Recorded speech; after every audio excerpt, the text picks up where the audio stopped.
Hi, this is Michael Buffer, and welcome to the BoxHard Podcast. Hello, everyone. This is Mikey Garcia. Yo, it's your boy, the odd guy himself, Malik King Scott. Hi, I'm Charlie Edwards. This is Fast Eddie Chambers, and you're listening to the BoxHard Podcast with my main man, Joey Coastman. Hello everybody and welcome to episode 112 of the BoxHard Podcast. I'm your host Joey Coastman. I'm joined by my partner in crime, the ever-elusive Mr. Ayaz Sumra, return of the Mac as they say. Ayaz, how you doing? I'm good, Joey, and yourself? Very good, my friend. Good to be back? Oh yes, definitely good to be back. You know, the show goes on without Ayaz sometimes, but it just does not feel the same. I'm glad that the big man's back. Let's start with the reviewing though. This time we're going to start in the Devonish complex in Belfast, Northern Ireland. The card that went under the radar a little bit, I think. I didn't know it was going on. I don't think it was televised. Phil Sutcliffe Jr., he picked up a TKO in round 3 against a guy who was 7-0 undefeated. The guy was down in the first round and twice in that third round, so a good win there for Phil Sutcliffe Jr. He's now 14-2. Steve Collins Jr. moved to 12 wins. He's got 1 loss and 1 draw. It was a points win over 6 rounds against a guy who, well, he had a poor record. He was a journeyman, to be honest. I'm not even going to say that record there. Also on this bill, Conrad Cummins picked up a win as well, so he's now 13-1 with 1 draw. He beat a guy called Norbert Cesares, who is also a real serious journeyman. Both his opponent and Steve Collins Jr.'s opponent, over 100 losses between the two guys there, so you can work that out for yourselves. Moving over now to the Mediterranean House in the 5 Dock in New South Wales, Australia. That is my type of venue. Friend of the show, Billy Dibb, former world champion, 42-4. He fought a guy called Thum Kunmat, who is 24-22 with 2 draws. I've had a little look at this guy's record, Kunmat, and he actually has never beaten anybody with a winning record. So that is quite staggering. Billy Dibb, surprisingly, didn't get the knockout here, despite Kunmat, I think he'd been stopped 10 times in 22 losses. Billy Dibb actually took him the distance. He won every round though. He pitched a shutout, an 8-round unanimous decision every single round to Billy Dibb on all 3 judges' scorecards. He's now 43-4. He's just kind of treading water, I suppose, until he gets the winner of Agawa and Tevin Farmer, which we'll talk about later on in the show. It's happening this Saturday.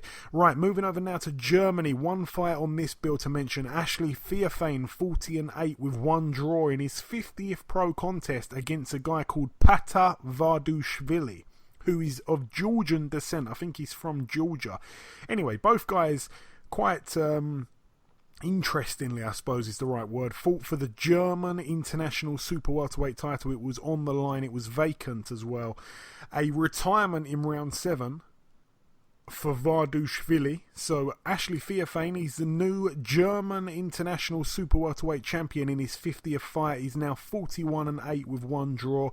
I don't know how the fight went or anything like that, but I'm happy for Ashley Fearfane. Moving over now to the Brentwood Centre in Brentwood, Essex. David Price fought on this bill. He moved to 22 wins. He's got 4 losses. It was a points win over 6 rounds against Kamil Sokolowski. Sokolowski, you know, he's got a poor looking record, but he's actually a decent fighter from what a lot of people say about him. David Price, I didn't watch the fight. I think it was maybe streamed on iFilm London. I think you could watch it on YouTube for free, but I didn't see the fight at all. But from what I've heard, apparently David Price really didn't look too good there. So that's that one over in the Brentwood Centre, but I'm happy that David Price got the win, of course. Moving over now to the Leicester Arena in Leicestershire, United Kingdom. Couple fights to mention on this bill. This was the one that was shown, half of the card was shown on Spike, half the card was shown on Channel 5. I'm going to start down the bill a little bit. Let's talk about Chantel Cameron. She moved to 5-0. She got a win over Vivian Obernauf, who was 12-3 going in, now 12-4. Obernauf's corner actually pulled her out after 6 rounds. It was scheduled for 10 2-minute rounds. It was for the vacant IBO World Female Lightweight title as well. I mean, what we should basically note, I suppose, on this fight was the fact that Chantel Cameron, you know, her opponent here, Obernauf, her corner pulled her out, as I said, and that same opponent, Obernauf, actually took Katie Taylor the distance. So that was quite, you know, a statement there from Chantel Cameron. And hopefully we see the, I don't want to say grudge match, but you know what I mean. Hopefully we see the two collide at some point in the near future. Chantel Cameron and Katie Taylor, I'm all for that fight. Also on the bill, Jermaine Smile, he was in another decent fight here. His record 14-7 now with 2 draws, and the winner in this one, Lennox Clark, he moved to 16-0 with 1 draw. It was for the vacant IBO Continental Super Middleweight title. Smile actually, he touched down in round 9, so he was given a count. It was a 10-8 round there. It was a 10-round unanimous decision for Lennox Clark. I didn't really see much of that fight, but from what I've heard, it's supposed to have been quite a good fight. But the little bits I saw, it seemed to be, you know, quite decent. Jermaine Smile always, back to back now, he's been in these interesting and very exciting fights. Also on that bill, Luke the Duke Watkins, the man who's been trained by Paddy Fitzpatrick, he moved to 13-0. He took on a guy called Mike Stafford. Mike Stafford, real nice guy, by the way. Mike Stafford, I think he's had a few injuries, and you know, he's been very unfortunate. Mike Stafford now 16-4. Stafford was also cut below the left eye late in the 6th round. Luke the Duke Watkins successfully defended his Commonwealth Cruiserweight title. Mike Stafford's corner actually stopped it in the 8th round. Well, after the 8th round, so it was a retirement on the stall. You know, Luke Watkins, in his last couple fights, he's kind of emerging for me as a little bit of a slow starter, not necessarily losing the first few rounds, but he seems like he kind of warms into the fight as it goes on. Mike Stafford obviously landed a few good shots early on in the fight, and Luke, for a few rounds after the rocky start, for a few rounds, he just absolutely smashed the body of Stafford, slowed him down, ultimately forcing his corner to pull him out. And for me, I was really impressed with that. I think, you know, a young fighter, obviously, you know, not so experienced in Luke Watkins. He's one of those guys coming through. It's you know, a cruiserweight fighter that we're talking about here, who's coming through kind of at that domestic sort of level. We've got quite a few guys in and around that level. He's one of them. And you know, I'm really impressed with him, man. His last couple of fights, he showed he's got quite a good boxing brain, and you know, just the way the fight went to sort of take a few good shots early and then to just target the body, and it was just real, you know, a real example of ring intelligence, ring smarts there to not go for the headshots all the time, but to slow his man down, and that's what he did. He's got a good engine as well, Luke Watkins. I think as the fight goes on, he seems to wear his opponents down a lot. So yeah, he got the win, but once again, I mean, he didn't look super invincible. He just looked very clever in there. Hopefully we can see him match with somebody you know, notable in the near future. Maybe the winner of Chamberlain and Okoli next year. I'd like to see that one for me. Also on this bill, Anthony Yigit, 20-0 with 1 draw, took on Joe Hughes. Joe Hughes 15-2 with 1 draw. It was for the EBU super lightweight title, obviously Anthony Yigit's belt. I watched the little promo thing that they did before the fight on Joe Hughes. I had no idea, you know, that he's got some kind of disability, and you know, he can't actually throw certain punches right. Like, I don't think he can throw the right uppercut and stuff like that, and you know, it limits what he can do. And against a guy like Yigi, I just thought to myself, you know, he's going to probably get battered. But to my surprise, Joe Hughes came out in the first few rounds and really bossed it, actually. You know, he really came to fight Joe Hughes, and he put in a great account of himself. But unfortunately for him, over the course of the fight, the champion really came through and won the fight pretty clearly. He ended up with a unanimous decision over 12 rounds. I think the scorecards might have been a little bit wide, to be honest, in my opinion. But yeah, Josh Taylor was ringside. He would have been licking his lips there. I think he will probably stop Yigit, if I'm honest. But I like Yigit, you know, and the pair of them, Taylor and Yigit, have both got a little bit of previous, you know. I think they fought in the amateurs. I think Josh Taylor got the win there. So that perhaps sets up a decent European level fight there between the pair. But there is talks of Anthony Yigit moving down in weight, so that will be interesting. Moving over now to the Madison Square Garden, MSG, New York, USA. We're going to start with the undercard here. Zachary Ochoa, he picked up a win. He's now 18-1. It was a unanimous decision against Eric Martinez over 6 rounds, that one. Also on this bill, Ray Vargas, again, I hate to keep mentioning it, the guy that beat Gavin McDonnell. He moved to 31-0. He took on the previously undefeated 17-0, now 17-1, Oscar Negrete. This one was for the WBC World Super Bantamweight title, Ray Vargas's title. Now, I watched this fight, and what surprised me about it was Ray Vargas. I've never seen him rip into the body the way he was. I mean, he just kept ripping into the body, and he was made to fight early doors. Negrete was coming forward. He was putting it on Ray Vargas. You know, Ray Vargas as well, he doesn't really, I don't think he fights well going backwards too much, so he was made to fight. He was, trading really with Negrete kind of from the first bell. But yeah, some real brutal looking body shots landed by Vargas. As I say, you know, Negrete was coming forward a lot, backing Vargas up. What I didn't really like was Vargas continuously kept complaining to the referee, you know, those looks and the hand gestures and stuff like that. I think the referee was a little bit harsh on Negrete, because for me, a lot of Vargas's body shots were, I mean, a lot were on the borderline, but I think some of them were quite low and they weren't called by the ref, and Negrete didn't complain and stuff like that. But I think if he did, there could have been maybe even a point took off, because it seemed to just be consistent low blows. Just under, I'm not saying like right in the nuts, I'm saying just underneath the belt line. He could have complained about it and something would have had to happen. Vargas was cut deep on both of his eyes. The doctors, you know, came and had a look a few times. Negrete slowed down a bit towards the end of the fight. Vargas was able to do enough to win a few rounds in a row, and ultimately he seemed like the rightful winner. And it was, at the very end of things, it was really, you know, a routine kind of defense for Vargas, with 1 or 2 rocky moments along the way. But yeah, definitely the rightful winner. I quite like Vargas. I think he's massive for the weight. I mean, the size difference was unbelievable between them both. But the one thing that stands out about Vargas is he's got one of those famous, very spotty backs, which, you know, that raises question marks about performance enhancing drugs. So I hope that he's just got a bad case of acne on his back. But yeah, I mean, that's never a good sign. Now the main event, Miguel Cotto, 41-5. He took on Saddam Ali, 25-1. The WBO World Super Welterweight title was at stake, of course, Miguel Cotto's belt. What I saw from this fight, Ayaz, and I'm going to come over to you in just a moment, I saw Cotto, you know, he kept eating left hooks pretty much early doors, really. He got rocked in the second round and the fourth round.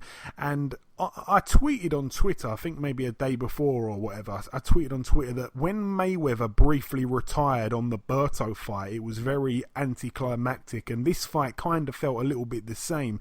Now, the difference, the little difference between the two situations there was, I know lots of people agree with me on this as well, that we all knew Berto was over the hill. So for Mayweather to retire on him, we just knew that Berto didn't really have a chance in that fight. But here we saw a guy in Ali that had, you know, he'd lost his main high-profile fight by a knockout to Jesse Vargas, but we possibly hadn't seen the best of him. He's still a fighter on the up, in my opinion. He fought like a hungry man in there as well. He was very confident from the first bell, and after 5 rounds, I think I either had it 4-1 or 3-2 in favour of Saddam Ali. He had a great start to the fight. Miguel, you know, when he showed up to the arena, he actually sat with his wife and watched one of the undercard fights. You just don't do stuff like that on a massive night like this.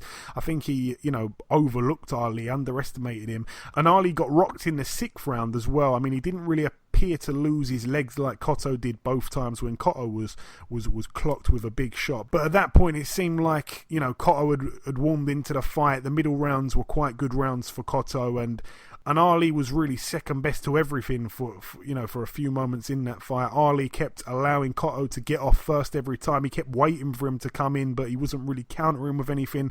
And, he basically gave away his lead. That's what it felt like. And, he needed to just initiate the attacks and press the action, just like in the first few rounds. He was waiting too much. And round 11, obviously, Ali came out absolutely firing. He outlanded Cotto by over double the punches that Cotto landed that round.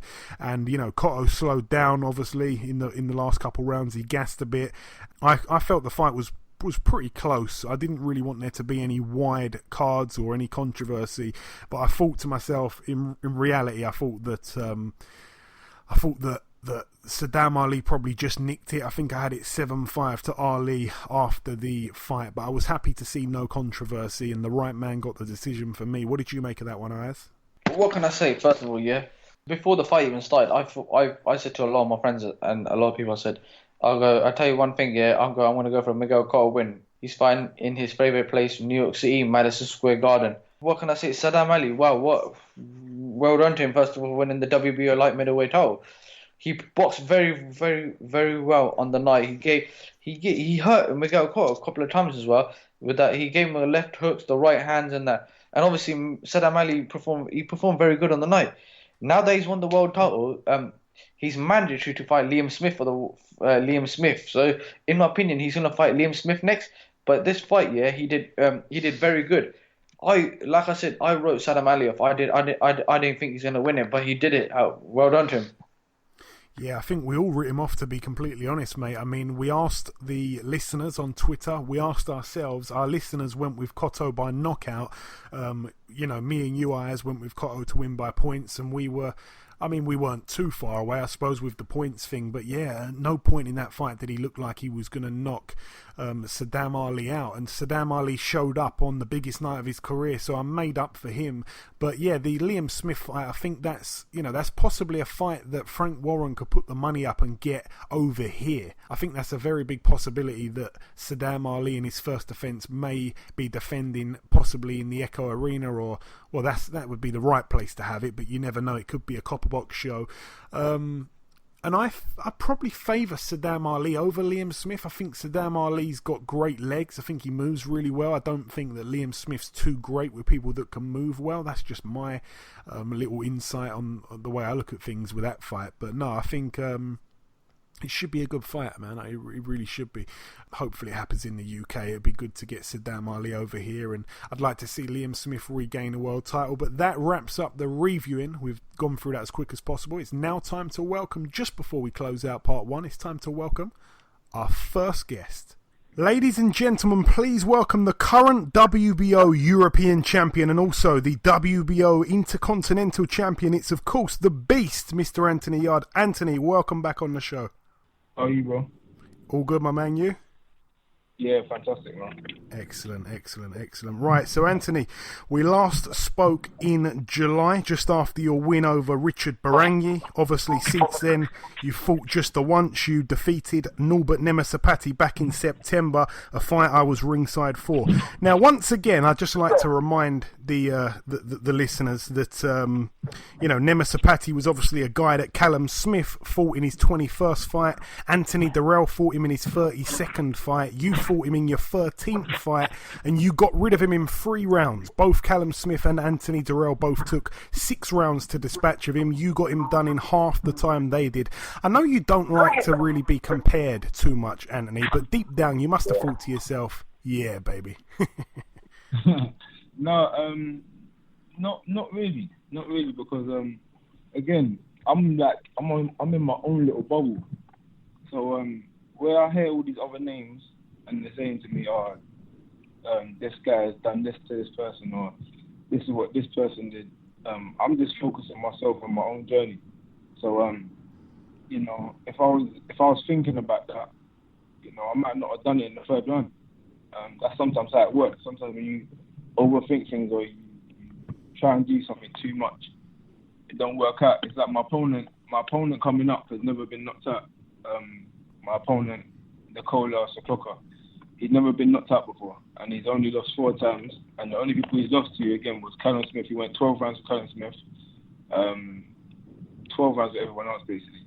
But he's never been knocked out. And fought Sakio Bika after Abraham. You know, he fought some good names.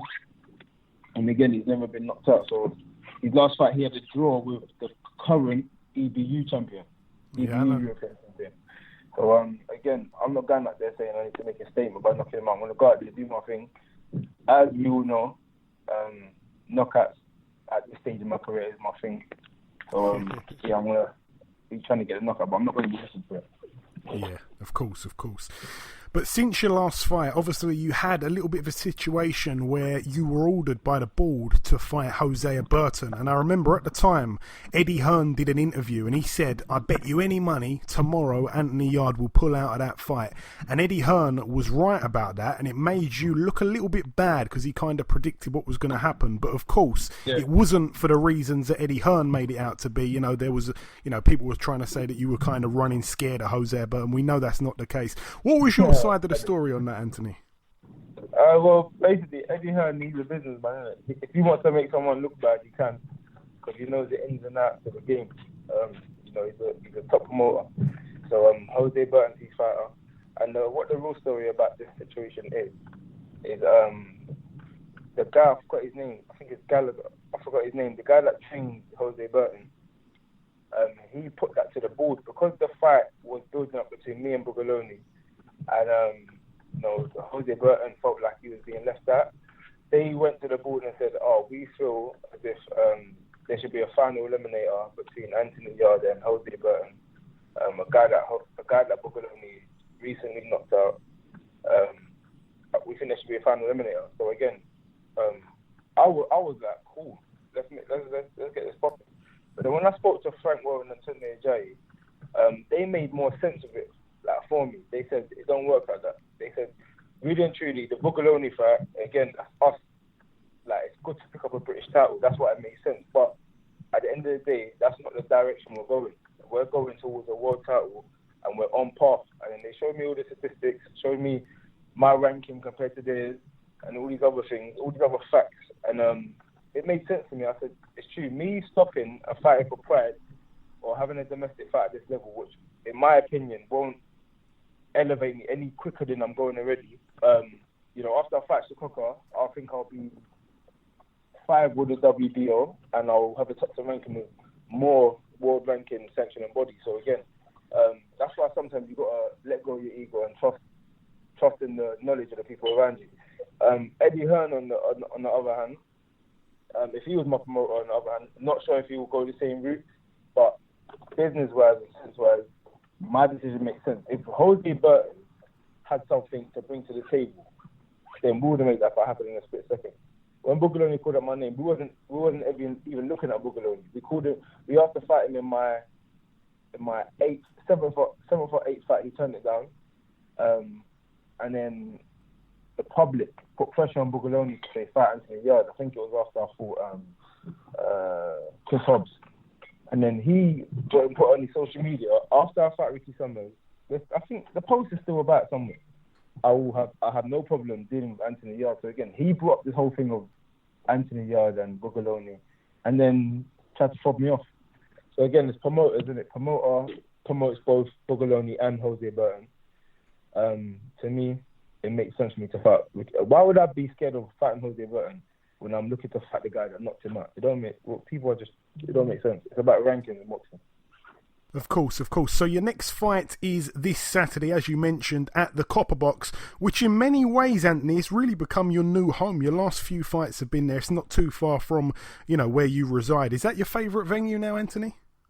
Well, right now, yeah, definitely. I grew up in Stratford. Literally today, I was at my old area, Stratford, like literally just over the bridge behind Stratford Station. I visited my old area where I grew up and where I spent my early days, I like to call it. I left there when I was about 15, so I saw a lot there. I went for a lot of experiences there, and I went there to do a little interview, and it brought back a lot of memories, man. So again, got that little fire burning in my belly again, and just keeping me focused. And you'll be taking on, as you said, Nikola Sjekloca. I think that's how it's said. Now, you always turn your opponent's names into food. Have you managed to do it with this one? His name's a bit tricky. So for my last few fights, I've had Chris Hobbs, who is Chocolate Hobnobs. We had what's his name? Richard Biryani, which was chicken biryani. We had Nema Sapati, chicken patty. And then now we got Nikola Sjekloca. So we can call him the Coca-Cola Shalobster. Or we could just call him the Coca-Cola because that's just easy. Yeah, because I like that one. I like the Shvet Lobster. I like that. I actually came up with that. Just yesterday. I think you might be nicking that off me. Yeah, you did, yeah. You might be nicking that off me. All right. So your opponent, obviously, I want to just kind of give a little backstory on him. At one point, he was 25-0. He's now 32-4 with one draw.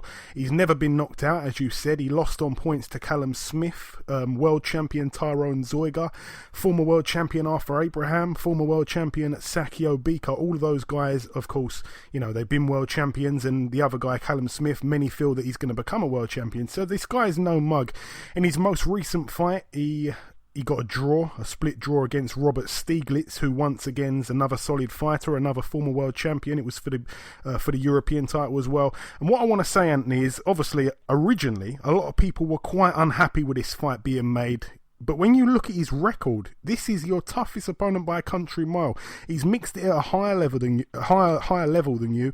He's a taller man. And as we said, never been knocked out. He's had triple the amount of fights that you've had almost. This isn't a walk in the park like many people thought it was. Exactly. A lot of people, the thing I've learned being in boxing is this. The people with the worst or the most negative opinions are people that have never been in a boxing ring before, don't box themselves, have not the slightest knowledge of boxing. All they do is like to see a tear-up. Even when there's a boxing match going on, they don't know the ins and outs of what's actually happening in the ring. They're just waiting for a punch to land. So I've learned to block out anything negative that I've said, because I started my professional career, it's only been positive. Everything I've done has been positive. I've moved a lot faster than, if you had a not even a dictionary, if you had a manual in front of me and they said go this is how you go towards it, I've taken a big shortcut. I've skipped. So again, for me to be fighting a guy of this experience at this stage in my career, that's something I have to take seriously. And as you said before, he went 24-0 again. 25-0. Exactly, he went 25-0, and since then he's 34-2 or something like that, and 34-4 or something like that. 32-4, yeah. Yeah, 32-4. That's a decent record. And the 4 people he's lost against are big fighters. It's not like he's lost against some journeyman or some B-class fighters. Not even class, actually. It's not like he's lost to these low-level fighters. He lost to guys, again, former world champions. He's lost to champions, basically. And 2 of them losses were in world title fights. So, again, people have their say. Sometimes they go off of body. Some people said to me, when you're going to fight someone that's got a six-pack and that's your size, that's when I looked at every expression on that person's face and just started laughing. Because it shows me that people don't know nothing about boxing. As Roger Mayweather would say, well, I can't say what he would say, but you know what he says. And this guy, do you know much about him as a fighter? I know, obviously, we know his record quite well. Have you watched much of him at all? I haven't, no. Records don't really mean nothing to me. They really don't mean nothing to me. I'm just one of the people, I'm fearless. If you put someone in front of me, and so be it, I'll fight them. And I'll do my best, and I'll do my job. I'm not one of the people that go around worrying all the time or start looking into his record or look who he's fought. Oh, he's this person, he's that person. Because I have to see it as if, even though he's fought with these people, he hasn't fought me. He'll fight me Saturday, and then, I think it'll be a different story. But again, I'm in this entertainment business.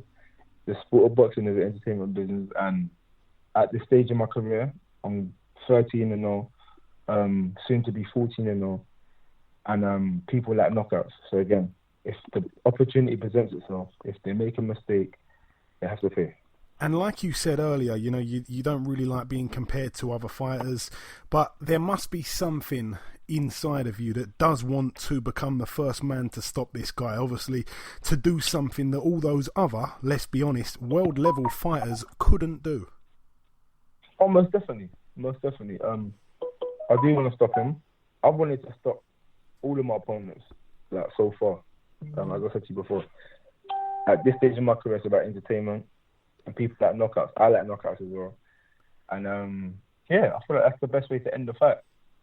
So I do understand that boxing it has levels. And as you go up, you know, as I become 17-0, 18-0, 19-0, or even after that, you know, people may be different, maybe more durable, maybe skilled different, where you can't just go in there and land the shots you want to land, so you have to think more and it takes a bit longer. So, again, I understand the game of boxing. I studied the sport. If I can stop Nikola Sjekloca and digest him, then it'll be a good thing. And providing you get through this fight, Anthony, I know that we kind of talked a little bit about the Frank Buglioni situation. He wants to fight 3 unbeaten fighters, you know, to do something that I believe no other British champion's done, to defend successfully against 3 unbeaten fighters. So he has got, I think, yourself and Callum Johnson, who's also undefeated, on his radar. Is Frank on your radar? I know you touched on it, but is that a fight that may happen next year, or do you really, in your heart of hearts, not really see it happening, seeing it get made? Well, I think it can happen. I just think they've been very strategic in how they've done it, which is good, you know, for everybody. It's built anticipation around the fight. People want the fight more now. You know, every interview I've done, they've mentioned this Buglioni. So again, Buglioni sounds like bolognese to me. So everyone knows that I love meat. So I can we can get it happening. And obviously, it's only rumours at the moment, but if they were to do a World Boxing Super Series tournament at light heavyweight, would that be something that you'd fancy? Again, most definitely. But at the same time, you have a team. Me and my team haven't even spoken on that yet. We deal with the present. It hasn't happened yet. If it does come about, then again, that's where you have a meeting, you sit down, you talk, you look at the best routes. Is it the right time, or etc. You know, there's ways of going about it. I don't think Fred Mayweather achieved what he achieved by being reckless, or, you know, having no strategy, or no one advising him. You know, he always shouts at Al Heyman. He didn't get $100 million check twice in 2 fights by being reckless and silly. You know, he listened to the team around him, even though he's a fighter. You know, I do believe he wanted to fight Pacquiao early, but it's annoying when people keep saying you don't want to fight someone. Same thing with Canelo and Golovkin. You don't want to fight somebody. But again, they got teams around them. Oscar De La Hoya fobbed up to fight for as long as he could with GGG. And again, I think that was the right time to make that fight. Now they're probably going to have a number 2. Same thing with Floyd Mayweather. Fought him. If they fought when everyone wanted them to fight, they would have probably made 40, 50 million.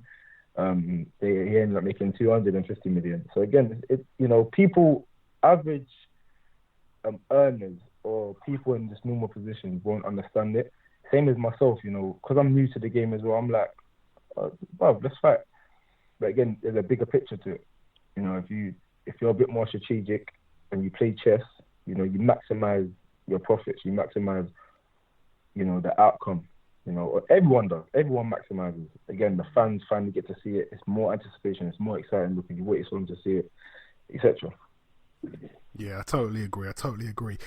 And the final question I got for you now, Anthony, we like to do this. It's a bit of a rule on this show. Whenever it comes to December, and you're actually the first guy we're going to ask this question to throughout the month of December, but I want to ask you it. What is on your Christmas wish list for next year in terms of your boxing career? You know, in an ideal world, not in a fantasy world, but in a realistic world. Where do you want to be this time next year? Oh, so 2018 Christmas? Yes. You know, I try not to put any predictions out there or a list or anything like that. But again, I would like to be a world champion.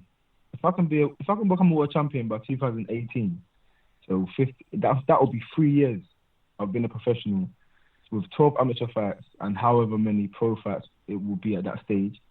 That to me sounds amazing. So again, if I can do that over 3 years, that would be amazing. But again, I'm not in no rush. I believe everything's timing, and it's a journey. It's a journey. I believe it's a marathon, not a sprint. Yeah, it certainly is. It certainly is. Okay, listen, Anthony, it's always my pleasure speaking to you. Best of luck for Saturday, and I'll see you there. I'm just going to end it on this, Anthony, if you don't mind me saying. We don't get weak. We get deep. All right, my man. Thank you. All right, then, brother. Bless. Okay, now it's time for part 2 on this week's show. This part, of course, the preview part. But as always, we go over to Ayaz with the latest news. He hasn't been here for the last few weeks, and he's back. We've been newsless some of the time. So, Ayaz, what have you got for us this week? Is there a lot or just a few bits? What you got? Just a few bits. Starting with the first news. Tony Bellews versus David Hayes rematch is now to happen on May 5th at the O2 Arena. Yes, I mean, there's not too much to say about it. Obviously it got cancelled due to the bicep injury that David Hayes sustained. And yeah, I mean, there's not really much to say about it. Hopefully it's going to be a good fight. We're looking forward to it. It's, originally it was going to be possibly happening in March. It's now officially been confirmed for May the 5th. That's probably the same date they're talking about for Golovkin and Canelo, so it could be quite a bumper weekend there. But yeah, I'm looking forward to it. It's just a shame that we've got to wait, 5 more months for it, I suppose. WBO Cruiserweight Champion Alexander Usyk will fight WBC Champion Marius Briedis at the Riga Arena in Latvia on January 27th. Yeah, of course, the semi-final of the World Boxing Super Series Cruiserweight tournament. I'm quite surprised, really, that it's happening in Latvia, which is obviously the home nation of Marius Briedis. I thought that Usyk would probably have the pulling power there, but no.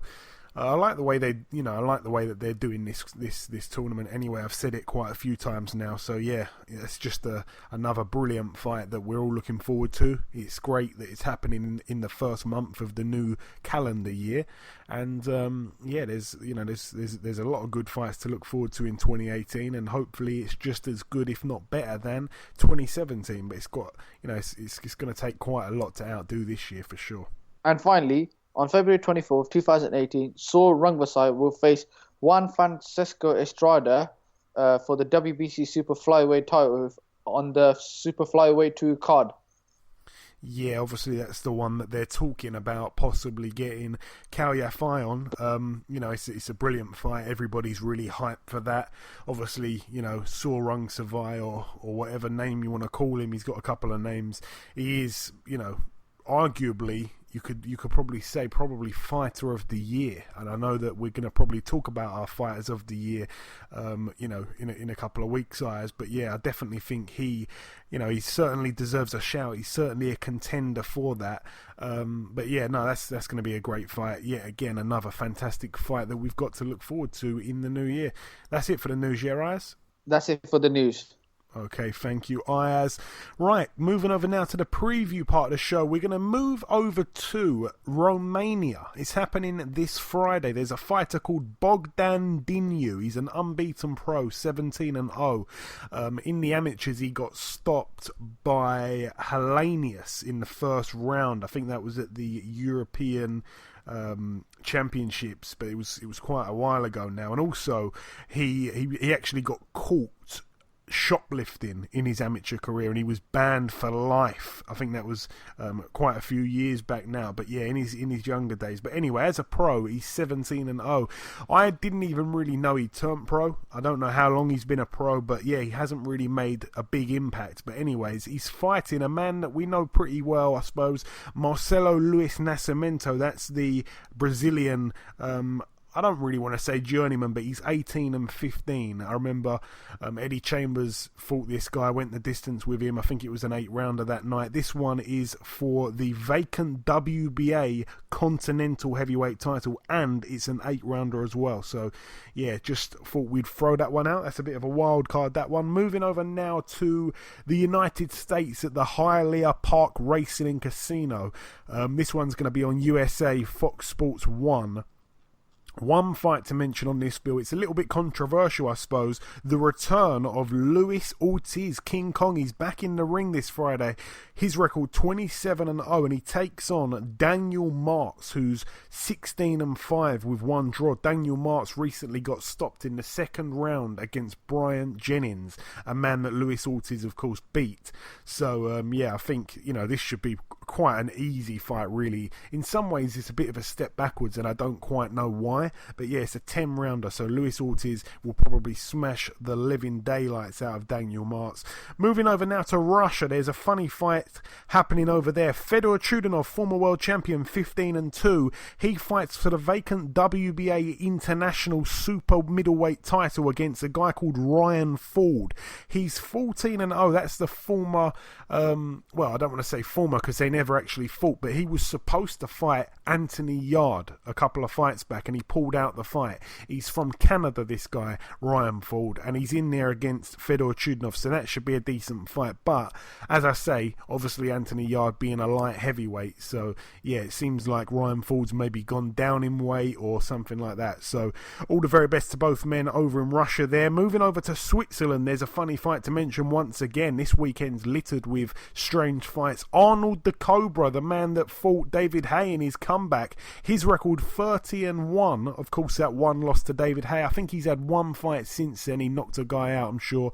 He takes on big sexy Sean Turner, who's 11-1. Obviously, Sean Turner's only loss was to Kamil Sokolowski, who David Price just beat. It's all very interlocked. This one's an 8-rounder, but it's in Switzerland at the Grand Casino in Basel, which is obviously, the home nation of Arnold Gurjaj, Arnold the Cobra. It's easier to say. Moving over now to the Copper Box Arena, a show that I'm going to be at on Saturday night. There's a few fights on this bill. It's a real packed bill. What have we got? We've got the debut of Harvey Horn. His record, obviously, 0-0. He takes on a guy called Dennis Bartos, who's 1-0. That's a 4-rounder there. There's a few of the prospects on the bill that are just coming through. Some of the guys that have got quite a good, name in the boxing business, I suppose, even for just having a couple of fights. But those guys are Umar Sadiq. He returns to the ring once again. It's a 4-rounder. His opponent yet to be announced. Hamza Shiraz. He's in a 4-rounder. His opponent yet to be announced. I like Hamza Shiraz, really impressive debut. I remember being at that. Also Sanjeev Sahota, he's in a 6-rounder. His opponent yet to be announced. He looks to move to double figures. He's 9-0 at the moment. Also on the bill, Archie Sharp, 10-0, takes on Rafael Castillo, who's a bit of a journeyman, but that's an 8-rounder. I'm looking forward to see Archie Sharp back in the ring. Also Daniel Dubois, the destructive Daniel Dubois, also known as Dynamite Daniel Dubois, Triple D. He's in a 10-round contest, though I don't see it going that long. I don't even see it going half of the distance, to be honest. I think this is probably a 2-round job at max. He takes on the Welshman Dorian Darch, who's 12-5 with one draw. I remember Dorian Darch took on Anthony Joshua, took on Eddie Chambers. He's game, but he doesn't really have much resistance, to be honest. Also, what have we got? Johnny Garton, 20-1 with one draw, fights for the vacant IBF East and West Europe welterweight title. That one's to be announced, the opponent. That's a 12-rounder. Joe Mullender, he's been in a few decent fights recently. He likes to be in those kind of war fights, I suppose. He takes on Lee Churcher, who's 13-3 with one draw. That one's for the vacant IBF East and West Europe middleweight title. Also on the bill, Anthony Yarde, 13-0, takes on Nikola Sjekloca, or also known as Coca-Cola Lobster, I think Anthony Yarde called him earlier. That one's for Anthony Yarde's WBO European light heavyweight title and also his WBO Intercontinental light heavyweight title. We're going to go to the predictions as well on this one, Ayaz. Obviously, Nikola Sjekloca, he's been the distance with Callum Smith, he's been the distance with Arthur Abraham, he's been the distance with Tyrone Zoiga, he's been the distance with Sakio Bika, and of course he's coming off of a draw to the European champion. His name slipped me just for the second, completely slipped me. What's your thoughts on this fight, Ayaz? Just a prediction, really. Anthony Yarde against Sjekloca, but Sjekloca's never been stopped. Let's remind ourselves. ourselves. Never ever been stopped. Been the distance with all these top fighters. Only lost 2 top fighters. Anthony Yarde, we think he's going to be a top fighter, but he hasn't proved it yet. What's your thoughts on that fight? Who wins and how? Personally, I'm going to go for Anthony Yarde win. I'll tell you what, he's an upcoming boxer. He's had all knockouts apart from one where he got a points win. If you look at Anthony Yarde, he's the next generation boxers. Him and Danny Dubois. And I'll tell you one thing. So I've been watching Anthony Yarde's fight, and he's a very good fight. He's got a lot of power and he's got a lot of technique. So if I'm going to go for a win, I'm going to go for Anthony Yarde knockout. And the fight I would like to see him, if he wins that, is him versus Frank Buglioni. And I reckon he'll beat Buglioni as well. Yeah, it's a big call. But yeah, certainly some mouth-watering clashes for Anthony Yarde down the line. I'm going to go with Yarde to win by knockout as well. I think he will become the first man to stop Nikola Sjekloca, and also the listeners have voted on that. They've gone with Yarde to win by knockout also, so we're all in agreement there. Moving up the bill once again, James DeGale defended his IBF World Super Middleweight title against Caleb Truax, who is 28-3 with 2 draws. Obviously, James DeGale 23-1 with 1 draw. It's a 12-round contest. I'm looking forward to see James DeGale get back in the ring, especially, being it in London. He hasn't fought in London for a long time now. It's a bit of a homecoming for him. Obviously, he's with BT and Box Nation for this fight as well. We don't know too much about the opponent, I don't think. I know that he hasn't really got any great wins on his record. I think it's going to be a routine, easy victory for James DeGale, in my opinion. Once again, Ayaz, we're going to go for the predictions on this. How do you see DeGale winning this fight? One thing is, for starting, I can't wait for this fight. First of all, it's the return of James DeGale. He doesn't get a lot of credit, in my opinion. First of all, yeah, I'll tell you why. First Olympic gold medalist to win a world title. Who's he for? Andre Dirrell. He went all the way to America to beat Andre Dirrell. Then he went on to fight Lucien Boutte. He beat Boutte on points. Then he went on to beat Medina, and then he fought Badou Jack, and he drew Badou Jack. In my opinion, that was a very good fight, yeah. But one thing is, I like DeGale. I think he personally in this fight, yeah, he'll win, and I reckon he's going to win by easy knockout as well. Another knockout, yeah. Now the thing is, DeGale, he's been out of the ring for so long because why? He's had a shoulder injury. He's been out with a shoulder. I remember reading one of his interviews. He said he's got a shoulder pain, and every time he was throwing the left hook here, his shoulder was hurting. Hopefully, if he wins on Saturday, I'll tell you what, he'll fight the winner of the Ali tournament. But the fight I want to see him in the future is him versus Chris Eubank Jr. I think that would be a mouth-watering fight. Yeah, I mean, it is a good fight when you think about it, but obviously Eubank Jr. against Groves is no given. I mean, if Eubank Jr. loses to Groves, then I probably would rather see the Groves rematch. I mean, it's just getting bigger and bigger, but at the same time, if Groves loses to Eubank, then, that fight takes, that whole fight between, Groves and DeGale in the rematch kind of takes a bit of a hit.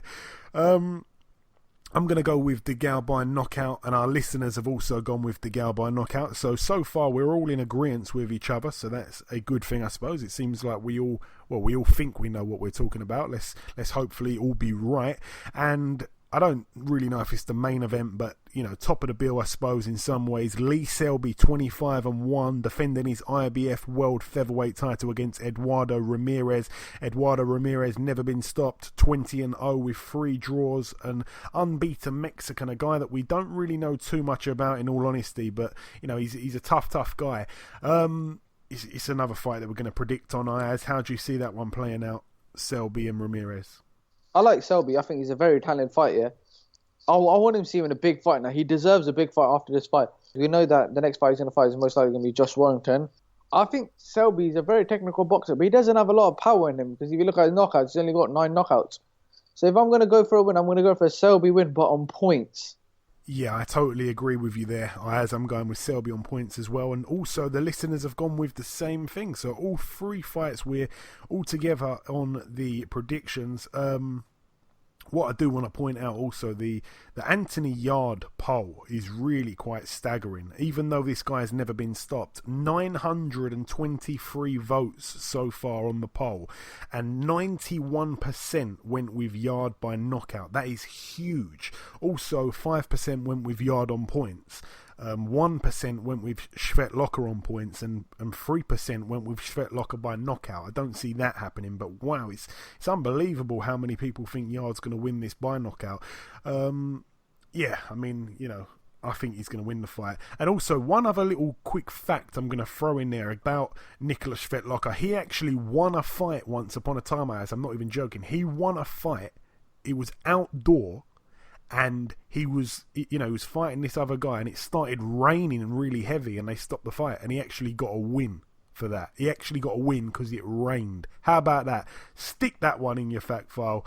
Moving over now to the Mandalay Bay Hotel and Casino Event Center in Las Vegas, Nevada, USA.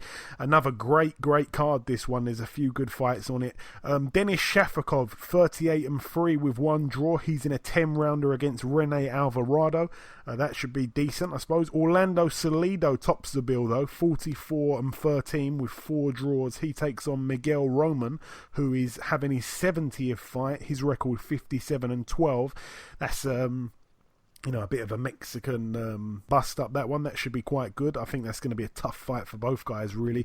Also on the bill, Francisco Vargas, former world champion, 23-1 with 2 draws. He's in a 12-rounder against our very own Stephen Smith, 25-3. That will be a really, really good fight. Hopefully Stephen Smith can pull the W out the bag. I remember speaking to Tevin Farmer a couple of weeks ago. He said that he is with Stephen Smith. He believes Stephen Smith's going to win. And of course, the main event here, Tevin Farmer, 25-4 with 1 draw, fighting for the vacant IBF World Super Featherweight title against Kenichi Ogawa, the Japanese fighter. He's only lost 1 fight. His record's 22-1, and that 1 fight that he lost, he avenged, so he's no mug. And obviously, we've talked about it a few times now, Billy Dib is in place to fight the winner. That's going to be a really good fight. I haven't really seen much of Ogawa, but from what I've heard, he's supposed to be really, really good. Tevin Farmer, obviously, since he started taking boxing serious, he is, really come on as a fighter, really turned into a force and really turned into a legitimate world contender.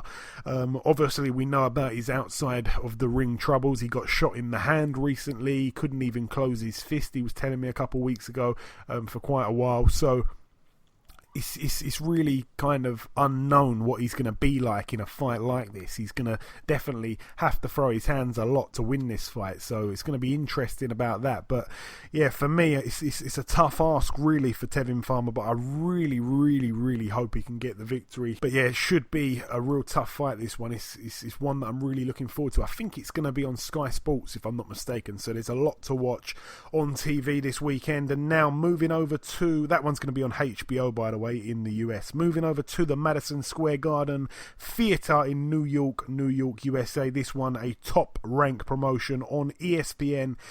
Boy, oh boy, this is a great card. Shakur Stevenson, 3-0, takes on Oscar Mendoza, who's 4-2. That's a 6-rounder there. Michael Conlan's in the ring. His record 4-0. He's in a 6-rounder against Luis Fernando Molina, who's 7-3 with 1 draw. Bryant Jennings, 20-2 with 0 draws. Bryant Jennings. He takes on Don Hainsworth, who's 13-1 with 1 draw. It's a bit of a lackluster fight, I think. I think Bryant Jennings should steamroll him, really. That's an 8-rounder there. Christopher Diaz, 21-0, takes on Bryant Cruz, 18-2. That's for the vacant WBO, NABO Super Featherweight title. That should be quite a good fight there. And the main event, of course, this is the fight of the weekend. This is a super fight. This is a fight that's sincerely gone under the radar as well. Severely, I should say, gone under the radar. Vasyl Lomachenko, 9-1, putting his WBO Super Featherweight title on the line against Guillermo Rigondeaux, 17-0. What a fight. I'm going to come to you, Ayaz. Take it away. What a fight. Oh, this is what you call a fight. This is what you call a fight now. Now, if you look at this shit, for example, when Mayweather versus McGregor happened, everyone was saying, oh yes, Mayweather, McGregor. When Canelo Golovkin happened, the same thing. If you look at these two, they have 4 Olympic gold medals between the two of them. Rigondeaux has 2 Olympic gold medals. Vasyl Lomachenko has 2 Olympic gold medals. These are 2 pound-for-pound fighters going head-to-head. They're both so talented. They're both so skillful, and they both have very technical. This is what you call a real boxing match now. If you look at this fight, Vasyl Lomachenko in his second fight fought for a world title but lost to Salido, and then went on and beat up Gary Russell Jr.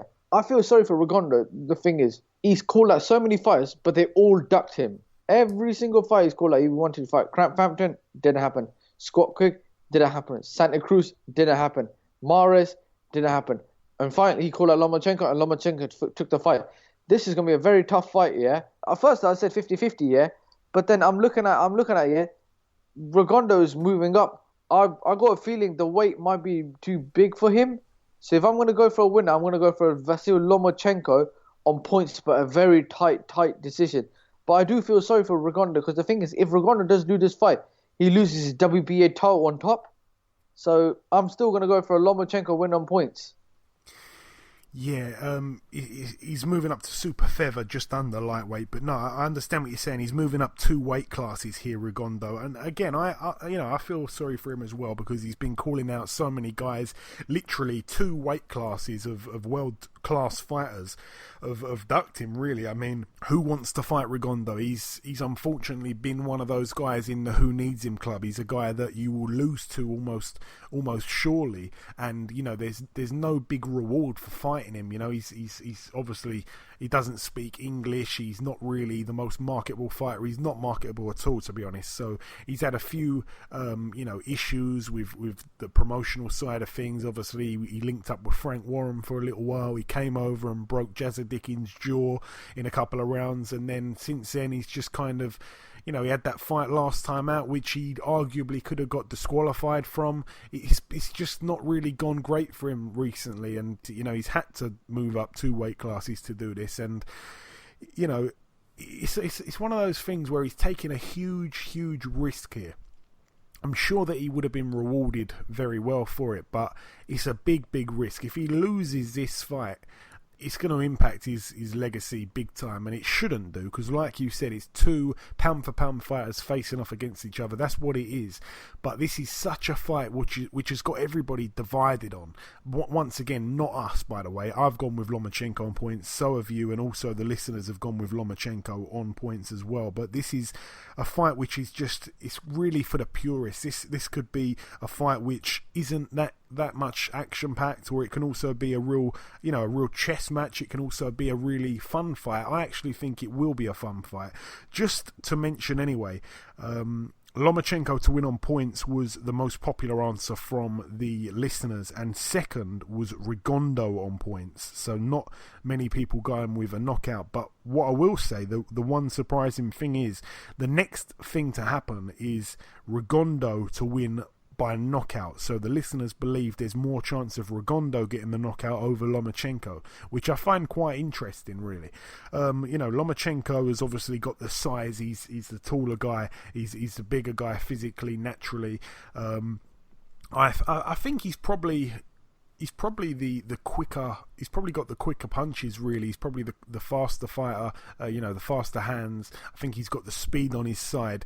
He's definitely got the footwork on his side as well. But for Rigondeaux, I mean, one thing that they say, obviously, we all know it, that timing beats speed. I think Rigondeaux's also got quite a bit of power as well. I think underrated power, really. So, there's a lot here to look out for Lomachenko. But I think Lomachenko's going to be the one centre of the ring, pressing the action, coming forward a lot. I think Rigondeaux's going to be quite happy to sit on the back foot, do what he does best, and counterpunch Lomachenko. I think the early few rounds may be, I think they're going to be really interesting no matter what happens, but I think those rounds might be quite close, maybe. And then as the fight goes on, I think Lomachenko, it's completely vital that he sets a fast pace, because obviously he's the younger guy. He's in some ways a fresher guy, even though he had a mountain of amateur fights. I think he's really looking the fresher of the two. And I think that if he sets a fast pace for the duration of the fight, I think in the second half of the fight he could possibly pull away. But I don't see any man being stopped. I think it's definitely a points fight, and I'm going to side with Lomachenko. So once again, every fight so far, we're all in agreement with each other. But yeah, that is a huge fight. Cannot wait to get home on Saturday night from the Copper Box and get tuned in for this one. This is going to be absolutely colossal. I cannot wait for this fight. What a super fight. Like I say, it's up there with, Golovkin and Canelo. It really, really is. But unfortunately, it hasn't been given nowhere near the credit. But yeah, what a fight. And it could end up being, it's definitely up there with one of the fights of the year for sure, but it could end up being a fantastic fight. It could end up being a little bit lackluster. We'll have to wait and see, but how intriguing.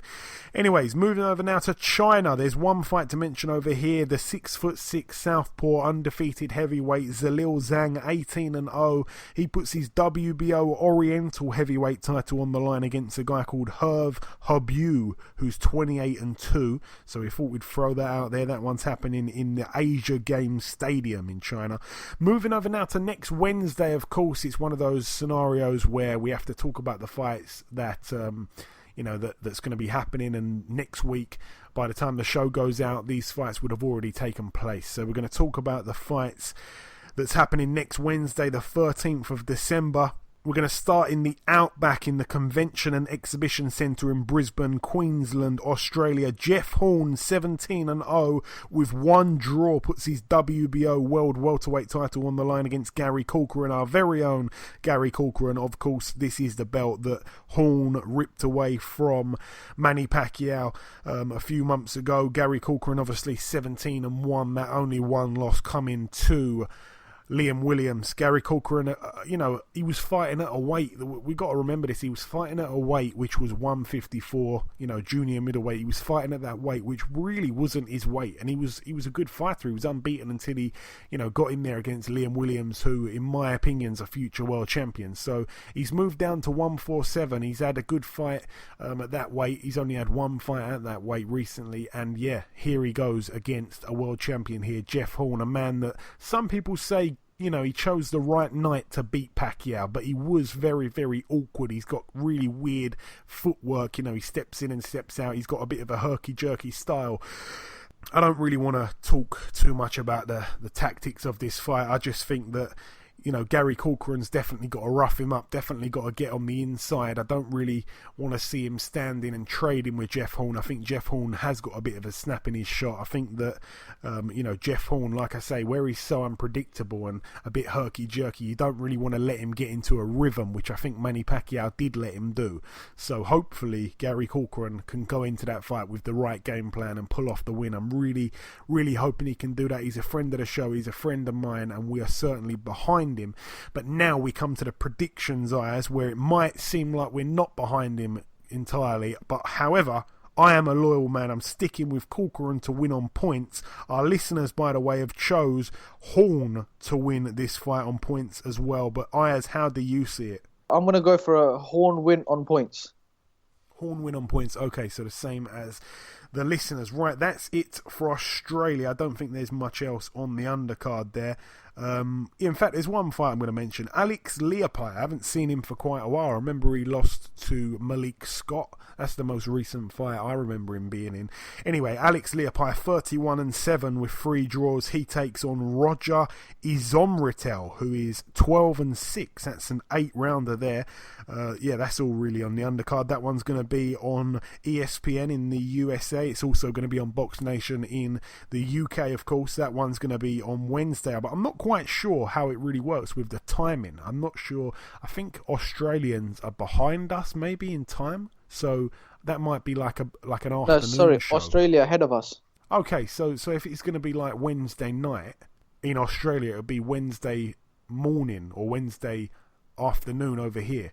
So yeah, there's going to be the Wednesday morning fight then, and then of course later on in the day in UK time at the York Hall in Bethnal Green, London, United Kingdom, world title fight over there. Katie Taylor defending and making her first defence of her WBA World Female Lightweight title Katie Taylor 7-0 takes on Jessica McCaskill, the lady from the US. Her record 5-1. It's of course scheduled for 10 2-minute rounds. Jessica McCaskill's got a bit of an interesting story. I think she's been also engaging in a bit of trash talk, mainly coming from her side of things rather than Katie Taylor, who, you know, seems to just be going through her career in a perfect light at the moment. Really, you know, non-controversial, saying all the right things.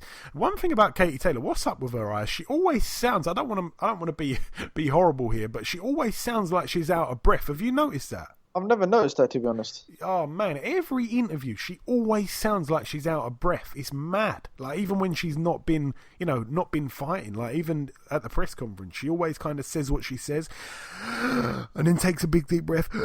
It's really kind of weird. So yeah, Katie Taylor 7-0, Jessica McCaskill 5-1. Hopefully Katie Taylor prevails and defends successfully the belt here. I'm hoping to be at that show, by the way. Also on the bill, it's a bit of a star-studded bill, I suppose. Martin J. Ward, 18-0 with 2 draws. He fights for the vacant EBU super featherweight title against Julie Jenner, who is, it's not a girl, by the way, it's a man called Julie Jenner. His record 21-2 with 1 draw.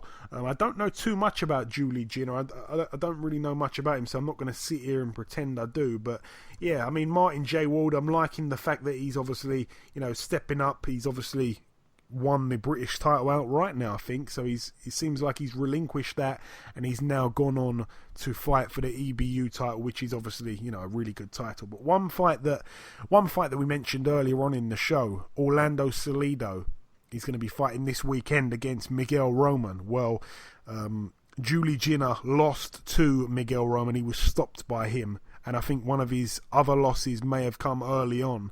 Can't remember who it was to now, but this guy's from Spain, and obviously, you know, we're riding with Martin J. Ward to get the win here. It's a 12-rounder, that one. All the very best to Martin J. Ward. I like him as a European fighter as well. I think he could win this fight, but I'm happy that it's for the proper EBU European title. Also on this bill, a brilliant fight. Jake Ball, 10-1. We're going to be speaking to him shortly. He fights for the vacant WBA Intercontinental light heavyweight title against Miles Shinkwin, 14-2. We had Miles on a couple of weeks ago, so yeah, I'm really deeply invested in this fight. I really like both guys. Made a best man win, but it's a brilliant fight, that one. I really am looking forward to it. Also on the bill, Josh Kelly, 4-0. He takes on a guy who's 25-8 with 3 draws, a guy called John Hamilcaro. I haven't really heard of him, but it's a 10-rounder there. It's obviously a step up. I mean, the one thing I do know about this guy is that he got stopped by Jack Corkeye, obviously former world champion, so there's no real shame in that. But yeah, he's been at a high level. He's a French native, and you know, it's a step up for Josh Kelly. I like the way they're moving Josh Kelly in particular. I think he's he's a guy that they're fast tracking, and I like that. And you know, Adam Booth in his corner, he's the right man in my opinion. They seem to get on like a house on fire. I'm loving all the pad work. I'm loving all the training videos. Josh Kelly truly does look like the real deal. And coming down to the last couple of fights before we wrap up the preview in, Ted Cheeseman, 11-0. He takes on Tony Dixon, who's 10-1. That's an 8-rounder. That's another step up there for Ted Cheeseman. But I do want to see a title on the line, really, for Ted Cheeseman's upcoming fights. I think he's spent enough time now fighting guys that, you know, have come and tested him a little bit, but he's ultimately beaten quite easily. But this should be a step up, so looking forward to that one. Also on the bill, Joe Cordina, 5-0. His opponent yet to be announced. That's an 8-rounder there. Gamal Yafai, 12-0. He takes on Jamie Spate. That's an 8-rounder. Jamie Spate, 15-18. Jamie Spate is going to get pummeled. I think he got stopped by who did he get stopped by? He got stopped by Reece Bellotti, I think. I'm sure he stopped him. And also he got stopped, I think, by Joe Cordina. So, yeah, you know, he's lost a few fights now. Jamie Spate, he was also fighting on the Groves and Cox undercard, if I'm not mistaken. I think he lost that night as well. So he's racked up a few losses recently, and Gamal Yafai, I think, is going to beat him as well. Also on the bill, Felix Cash, he's in a 6-rounder. His record 6-0. He takes on Greg O'Neill, who's 5-3. And also, Conor Benny gets out again. His record 10-0. It's a 6-rounder there. His opponent yet to be announced. And finally, Lawrence Okolie, Coley 6-0. His opponent yet to be announced. Also, I did think that Isaac Chamberlain was going to be on this bill, but it seems like he's been pulled off of it, so I'm not quite sure why. And obviously, you know, it seems like he won't be having a fight before the supposed meet on the 3rd of February against... What? He was injured, that's why. Oh, he's injured. Okay, my bad. All right, I didn't know that. I should know that. I was playing Call of Duty with him the other night about 3 a.m. But yeah, he's been pulled off the bill. So yeah, it's a shame really, because I hope he's ready for the February 3rd fight with Okoli, but I would have liked to see him get out just once more before that fight, both on the same card. So obviously that was the plan. I'm kind of stealing Eddie Hearn's idea. That was what was supposed to happen, but we're only going to see Okoli. So hopefully Okoli bags some important rounds before he takes on Chamberlain. That should be a really, really great fight. Once again, it's not really on the on the very top level, that fight, obviously, in terms of the super fights that we've got to look forward to for 2018, but for me personally, it is one that I'm certainly looking forward to. But that really wraps up the previewing. We've done all the talking, we've done the reviewing. We brought you guest number 1, Anthony Yarde. We brought you the news, we brought you the previewing just there. It's now time to welcome a man that's going to be fighting in just a few days also. It's of course Jake Paul. Ladies and gentlemen, please welcome the light heavyweight knockout artist. It's Mr. Jake the Blade Paul. Jake, welcome to the show, my friend. Thank you very much. Thank you very much.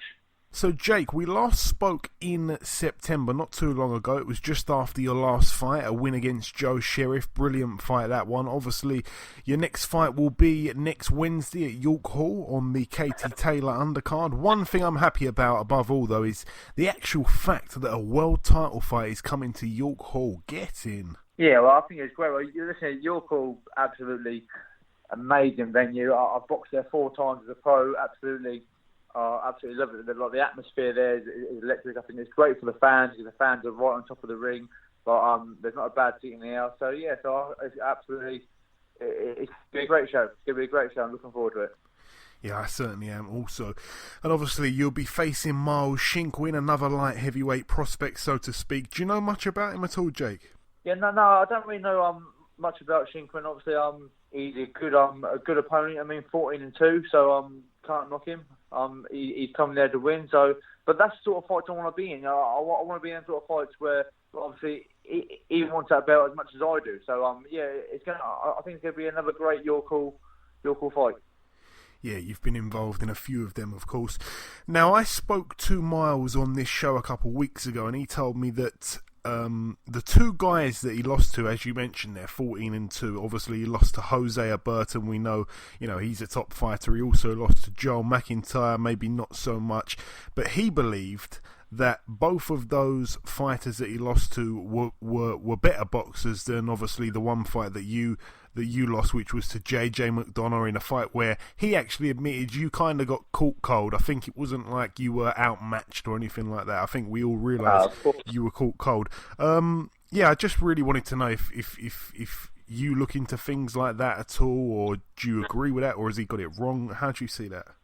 No, it's just the thing is, if he's looking at that fight as JJ McDonald's a better fighter than me, then he can look at it as he wants. I lost that fight myself. I know exactly what I've done wrong in that fight.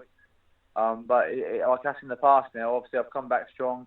Coming off a great win from Joe Sheriff. And I'm looking forward just to putting on a great show next Wednesday. Yeah, well said. And obviously you hadn't gone past 4 rounds until your last fight where you went 10. How important do you feel it was to bank those 10 rounds before facing Miles Shinkwin? Obviously, this is going to be a 10-rounder. Miles has had, I think he's had 5 10-rounders and 1 12-rounder, albeit most of them haven't gone the distance, but you know what I mean. Yeah, all scheduled. Yeah, that's right. No, listen, it was great. I'll say it's another box ticked, obviously, in that pro career journey. I had a great second round in my last fight. Obviously, I thought the fight was going to be stopped, but then again, I'm glad now it wouldn't stop because it gave me that experience. Obviously, after having a heavy blowout in the second round, I had to regrip myself. Obviously, deal with the situation with my hand. Obviously, different obstacles, and got a good pace, fast, hard 10 rounds out. So. Yeah, so it's another box ticked, and now I'm going into December 13th knowing that I can do the 10 rounds of ease, and I'm looking forward just to putting a show on. Yeah, you mentioned there the hand. That's one thing I kind of forgot about a little bit. Is the hand's all good now, Jake? Yeah, everything's good, mate. Everything's perfect now. Yeah, everything's sweet. Okay, and also, yeah, as you mentioned there, that fight going the 10 rounds, I could just see it watching that fight. It was such a great fight. It was a fight where, you know, obviously you had a fantastic start, as you mentioned. It was a fight where in the middle rounds, you know, Joe Sheriff was kind of coming on maybe the second half, and, you know, you certainly, I felt you would have certainly learned a lot from that fight. I mean, that was a brilliant fight to have before stepping up a little bit. I mean, it is kind of a step up, I suppose, you know, thereabouts, but above all is obviously that you mentioned there, the WBA Inter-Continental title being on the line. Whoever wins this fight will then become world ranked. It's a belt that you know, a few previous world title challengers have held. You know, what more motivation really could you need? But do you not feel that this is perhaps a tiny bit quick to kind of be jumping in and you know, invading those world rankings, or is it pretty much like you may win this fight, then kind of look back at British level? I mean, where are you at in terms of all that? Yeah, well, the thing is, at the moment, like, December 13th is the only date that's on our mind. So once we get out of the way, then obviously we can plan what's next. But no, like, obviously, whatever fights, whatever title so be, whoever I face, that's down to the likes of Eddie and Jimmy Mack. So whoever they put me in the ring with, it's because it's the right time for me, and I'm ready to make that step. And I think this is going to be another one of those fights where it's the right time. It's a great step up, because in the Shinkwin, like, he's a good fighter. Got a lot of respect for him. So yeah, so I'm looking forward to it. And your gym mate, James DeGale, he's defending his world title on Saturday. How's he been looking in the gym, Jake? Firing on all cylinders? Yeah, firing on all cylinders. Yeah, the pair of us have been on fire for the last few weeks now. Yeah, he's fighting Saturday, so best of luck to him. And yeah, I'm just looking, obviously, Jimmy Mack's had a busy few weeks, obviously preparing him, getting me ready. So yeah, so after we get our wins, I'm pretty sure we'll all have a nice Christmas.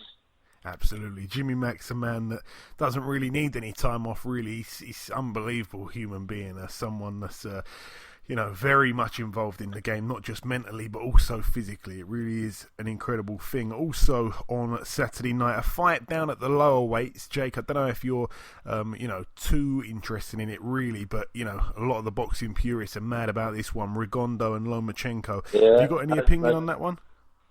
Yeah, no, it's one of the fights. I think it's going to be a great fight.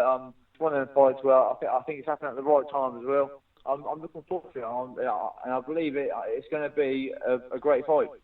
Yeah, I think we're all hoping it is. And coming down to the last couple of questions now, I've only got two left for you, Jake. I just want to ask you this as well. I asked this to Miles a couple of weeks back. I asked him for his prediction about the fight with you. He didn't really give me a definitive answer. He just kind of said, you know, he believes he's going to be the man having his hand raised. I want to ask you the same question. Do you have any kind of prediction that you can give us for this fight come Wednesday? The only prediction I give on all my fights is to win. Either if it's by knockout or by points, 100% I'll be coming home December 13th with the belt. And the final question, as it's the month of December, we like to ask everybody this question, Jake. We've always done it. What is on your Christmas wish list for your career, you know, in terms of your boxing career for next year, in a realistic world? Where would you like to be, where do you believe you can be this time next year? Well, this time next year, obviously, I don't really like to look ahead of me, to be honest with you. Obviously, I want to get December 13th out of the way, but obviously after December 13th, next year, I just want to be hunting for titles. So whatever belts, obviously, Eddie and doing that put me towards, whoever he got on, that's who I'm going for.